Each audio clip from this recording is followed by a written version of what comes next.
Welcome to another episode of Dr. Cammy Goes Keto, where I'm sharing with you my transition from the standard American diet to a low carb, ketogenic, low carb, healthy fat diet. A lot of carnivore going on, but I'm still eating other things too.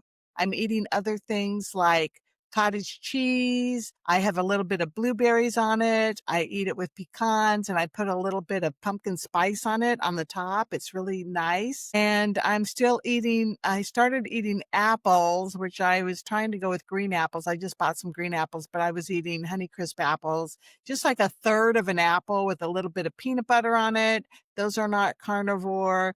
And I'm also eating a little bit of rice cakes. I can't get those out yet. But the transformation, I should say, is starting to happen. And the last time I got on the scale with Jeff, I had lost 5 pounds. That was over a 3-week period. And I'm getting ready to get on the scale with him in about 3 or 4 days. And I'm hoping for another 3 pounds off. I'm hoping to lose like 1.5 pounds a week. And I weigh in with him every 2 weeks. So that's going on. And I do have to say that I am on Zepbound. I'm on one of the GLP-1 agonists. And I think that has a lot to do with my success in the beginning of my transformation and the starting to lose 100 pounds off of me. I am hoping that I can go 6 months without binge eating and then get off of the Zepbound, slowly taper that off. I want to get off as quick as I can, just because we don't know the long-term effects of being on these GLP-1s. But I do think it has a lot to help me with that. I do think it has a lot to do with why I'm being successful with not binging on carbs. Boy, man, was that a brutal life, guys? Really brutal life for me to be dealing with that binge eating and how awful it was and all of the shame and guilt involved and the physicalness and the comas that it would put me in and the weight gain and stain on my body. So I'm on a trek to lose 100 pounds. I have 95 pounds to go.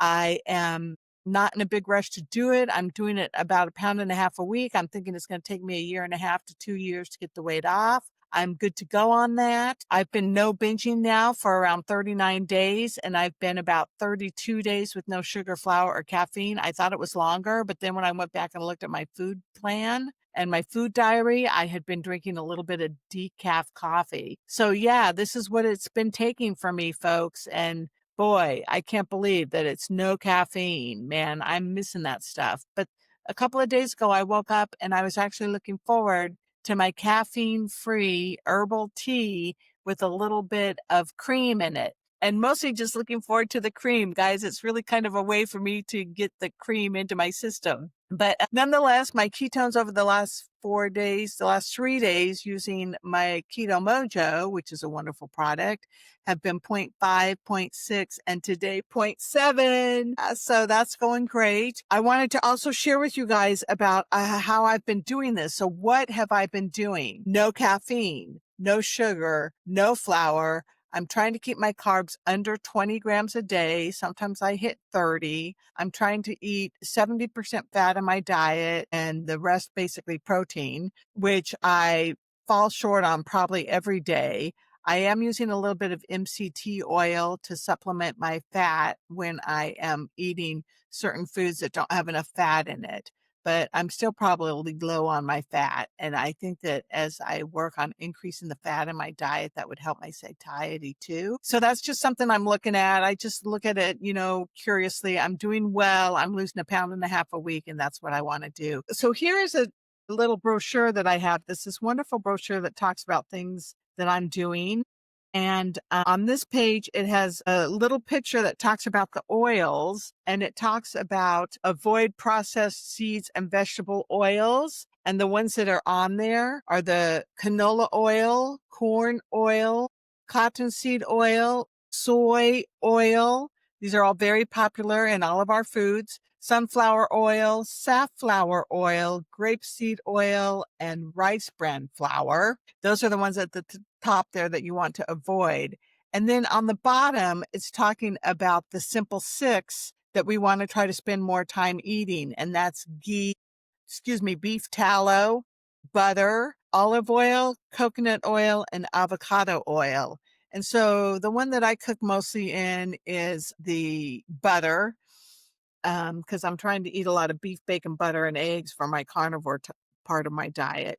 And so that's something that I'm watching too. So all of these things are starting to work. It's just been a matter of time. One of the key things is to be very patient, which is my character defect is impatience. That's my biggest character defect, I think. And one of the other things is to be very consistent. You have to do this on a regular basis. The other thing that I've been doing is I've been getting some exercise in, and I'm not killing myself with it. I'm not giving myself a hard time if I don't make it, but I'm doing my ball class, my big exercise ball class every week. I do weight resistance training twice a week. I go on a long walk. This morning I walked. For me, a long walk is 2 to 3 miles. I'm working up to longer walks, but so far, go on a long walk at least once a week. I try to do it twice a week. And then I have 2 days where I take a day of rest. It's usually, and I also do yoga on Mondays. So I'm trying to stay physical, stay active. I can't wait to get some of this weight off. I mean, I can already tell a difference with 5 pounds, even on my big body. So that's been absolutely wonderful. And I'm just looking so forward to going through this journey with you. I'm going to be continuing my channel. I'm going to hopefully have more guests coming in for speakers. I'm going to be looking at getting Mary Donna in here to talk about the vagus nerve and some vagus exercises that we can do that include tapping and all kinds of wonderful things to help activate our vagus nerve to get more parasympathetic system going on in our bodies. I'm looking forward to having Corinne Kivett for another talk about neurolinguistic programming and how we can work on getting that in our lives too. And of course, my regular visits with Mike Collins. So just looking forward to continuing my channel, trying to get a little more active with it, and thanking you for being here for me. So check in and subscribe, comment, and thank you so much, everybody. Have a great day. Welcome to my transformation. Bye.